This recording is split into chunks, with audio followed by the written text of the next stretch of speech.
손가락에서 나타나는 여러 가지 통증 질환이 있는데요. 오늘은 그 중에서 퇴행성 관절염에 대해서 이야기를 드릴 겁니다. 만약에 내가 아침에 자고 일어났는데 손이 좀 뻣뻣해서 한참을 좀 움직여야지 좀 손을 움직이기가 부드러워진다 하시는 분들이 있으면은 오늘 강의를 좀 귀담아서 들어주시면은 아마 도움이 될 것 같습니다. 일단은 좀 연세가 있으신 분들, 그리고 방금 얘기했듯이 아침에 좀 뻣뻣한 증상 있을 때 가장 먼저 떠올려 볼 수 있는 게 이제 퇴행성 관절염이고요. 손가락은 이런 식으로 생겨 있어요. 뼈가 아주 작죠. 그리고 상당히 많습니다. 이 뼈들을 움직여서 우리는 정교한 동작도 하고 혹은 힘을 쓰는 그런 동작들도 많이 사용을 하죠. 이 손가락은 상당히 정교하게 움직일 수 있는데 이 손 사이에 있는 근육들이 그렇게 움직이게 하고요. 또 아주 큰 힘을 쓸 수도 있어요. 남자분들 같은 경우에는 악력이 보통 한 40kg에서 50kg 정도, 여자분들 같은 경우에는 한 2, 30kg 정도 힘을 쓰게 되는데 그렇게 큰 힘을 쓰는 근육들은 이 팔뚝에 붙어 있고요. 힘줄에 의해서 이렇게 손가락에 붙어 있습니다. 자, 한번 생각을 해보세요. 내가 50kg 정도 되는 힘을 계속 쓰는데 근데 면적이 다른 관절에 비해서 상당히 작아요. 그러다 보니까 이 손가락 관절은 좀 관절염이 생기기가 상당히 쉬운 부위고요.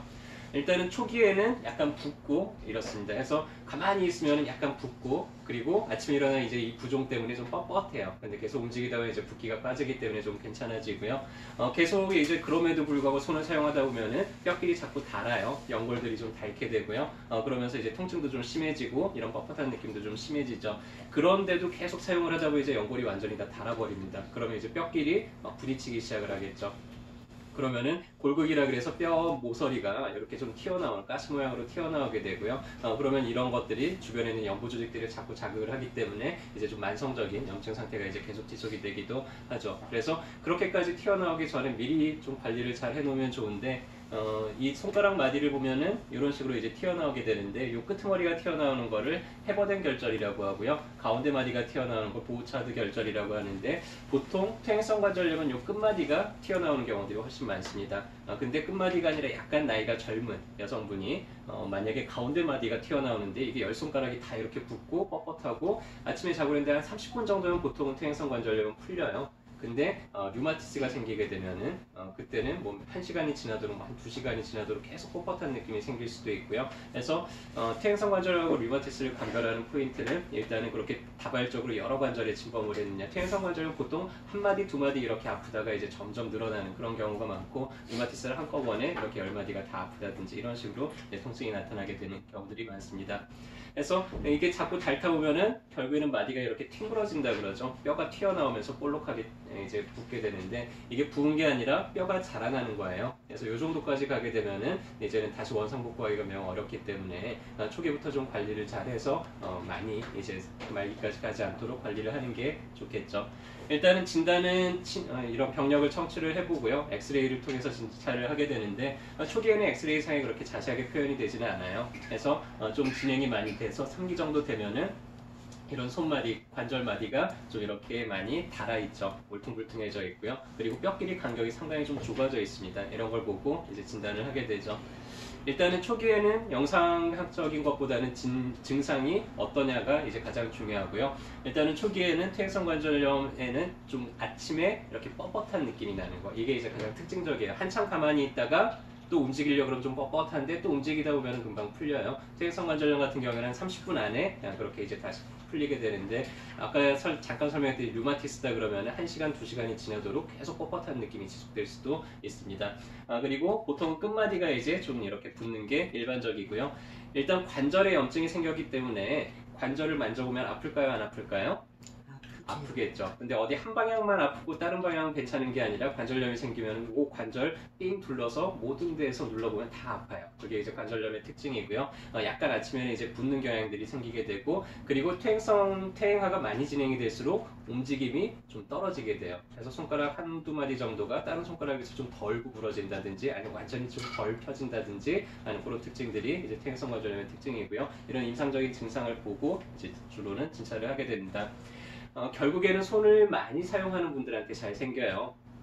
남자분들보다는 여성분들 이렇게 집안일 하거나 손 쓸 일이 많죠. 특히 이제 주방에서 좀 일을 많이 하는 분들한테도 많이 생기고 남성분들도 손으로 뭔가 이렇게 작업을 많이 하시는 분들한테 잘 생기게 됩니다. 그래서 초기에 관리를 잘하는 게 퇴행성관절염은 상당히 중요해요. 그래서 내가 손 한마디가 아프기 시작해서 이게 지금 보름 지나고 한 달이 지났는데도 이 손 아픈 게 잘 안 풀린다 싶으면은 그 손가락을 최대한 덜 사용하는 게 좋습니다. 근데 이게 내 일이나 직업하고 관련이 되면 좀 손을 덜 쓴다는 게 어렵잖아요. 그래서 아픈 손가락을 이렇게 테이프로 좀 감아주는 것만으로도 많이 도움이 돼요. 그래서 테이핑을 좀 잘라서 가운데에다가 홈을 내고 이런 식으로 아픈 손가락을 좀 삥 둘러서 이대로 한 달 정도만 좀 계속 감고 생활을 하기만 하더라도 좀 통증도 많이 줄어들 수가 있고요. 혹은 손을 내가 좀 사용하고 나서 저녁에 집에 오면 따뜻한 물에다가 한참 동안 이렇게 담가 놓는다든지 아니면은 뭐 이런 파라핀 부스 같은 걸 사용을 해서 좀 손을 아주 따뜻하게 만들어서 좀 피가 잘 돌게 그렇게 만들어서 좀 회복이 되는 거를 높여주면은 더 도움이 될 수가 있습니다. 일단은 퇴행화가 됐다는 얘기는 낡았다는 뜻이에요. 기계를 많이 사용하면 많이 사용할수록 빨리 낡겠죠. 너무 과하게 사용할수록 또 연식이 오래될수록 결국에는 이제 낡을 거예요. 어쩔 수가 없어요. 사람 몸에 있는 관절들도 너무 과하게 사용하거나 아니면 이게 너무 오랫동안 사용을 하고 나면은 결국에는 이제 닳고 퇴행화가 진행이 되게 되는데 한 번 낡은 기계가 새 기계가 되기는 어렵죠. 그렇죠. 그래서 한 번 이렇게 퇴행화가 진행된 게 다시 원상복구가 되기는 조금 어려울 수 있습니다. 하지만 기름칠 잘하고 또 정비를 잘 해놓으면 한동안 또 기계도 쓸만해지는 것처럼 우리 퇴행화된 관절도 좀 조금만 관리를 더 신경 써서 해주면은 또 한동안은 좀 그렇게 무리 없이 또 사용할 수 있게 될 거예요. 어깨동무에는 일단 퇴행성 관절 때문에 오신 분들한테는 이 두 가지 조합을 가장 많이 추천을 해드리는데요. 하나는 이제 봉독이에요. 벌에 쏘이면은 이렇게 좀 붓고 가려운 것처럼 일부러 손가락이나 이런 퇴행화된 부위에다가 붓고 가려운 반응을 유도를 하게 됩니다. 그러면은 평상시보다 피가 한 5배에서 10배 가까이 몰려들게 될 거고요. 우리 몸에 있는 모든 조직은 혈액 공급이 충분할수록 회복도 빠르게 되고 그리고 재생도 더 빠르게 됩니다. 그리고 재생을 좀 도와주는 강고란이라는 처방을 한 2달 정도 꾸준하게 쓰게 되는데요. 이 약만 쓰더라도 손가락 관절 같은 경우에 아침에 뻣뻣하던 게 이 약을 한 달, 2달 정도 쓰고 나면은 좀 많이 사라지게 되고 관절 자체를 좀 부드럽게 기름칠을 해주는 그런 종류의 처방인데 이 두 가지를 조합을 했을 때 한 2달 정도 꾸준히 받고 나면은 한 80% 정도는 좋아지는 그런 통계를 저희가 갖고 있고요. 그리고 일단은 국소적으로 초기에는 이런 것도 응용을 해볼 만해요. 그래서 아픈 손가락을 좀 따주는 것만으로도 상당히 좀 도움이 되는 경우들이 많고요. 좀 완고하게 잘 안 움직이고 뻑뻑해져 있는 그런 손가락 같은 경우에는 도침을 사용을 해서 일부러 약간 인대 조직에 상처를 내고 해서 좀 더 그 주변에 피가 잘 통하고 좀 더 움직임 범위를 넓혀주는 그런 방식으로 치료를 할 수가 있습니다. 일단은 아침에 일어나서 자고 일어날 때 손이 뻣뻣하다 그러면은 가장 좋은 치료는요. 손을 안 쓰는 거예요.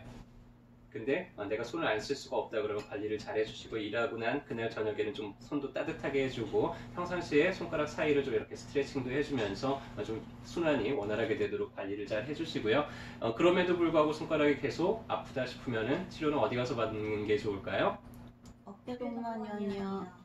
잘 안 들리네요. 치료는 어디 가서 받는다고요? 어깨동무원이요. 아이고 감사합니다. 네, 그래서 어디가 불편하시든지 간에 한의원에 오시면은 내가 불편한 거 그냥 숨기지 말고요. 다 이야기를 하세요. 저희 원장들이 또 자세히 좀 상담해드리고 어떻게 관리해 나가는 게 좋은지 안내를 해드리도록 하겠습니다.